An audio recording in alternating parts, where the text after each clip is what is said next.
জুলাই সনদের আইনি ভিত্তি ও পিআর পদ্ধতিতে জাতীয় নির্বাচন সহ ৫ দফা দাবিতে সারা দেশের ন্যায় বাংলাদেশ জামাতে ইসলামী সুনামগঞ্জ জেলা শাখার উদ্যোগে বিক্ষোভ মিছিল ও প্রতিবাদ সমাবেশ অনুষ্ঠিত হয়েছে। বিশেষ প্রতিনিধি মোহাম্মদ আবুল কাশেমের পাঠানো প্রতিবেদনে বিস্তারিত।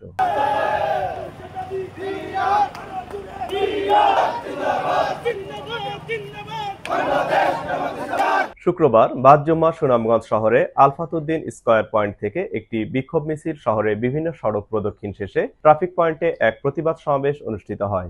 বাংলাদেশ শ্রমিক কল্যাণ ফেডারেশন সুনামগঞ্জ জেলা শাখার সভাপতি ও জেলা জামাতে নায়েবে আমির মমতাজুল হাসান আবেদের সভাপতিত্বে ও আজিজুল হক মাসুকের সঞ্চালনায় প্রতিবাদ সভায় প্রধান অতিথির বক্তব্য রাখেন জেলা জামাতে নায়েবে আমির ও আগামী জাতীয় সংসদ নির্বাচনে সুনামগঞ্জ ৪ আসনে দাঁড়িপাল্লার সংসদ সদস্য পদপ্রার্থী অ্যাডভোকেট শামসুদ্দিন।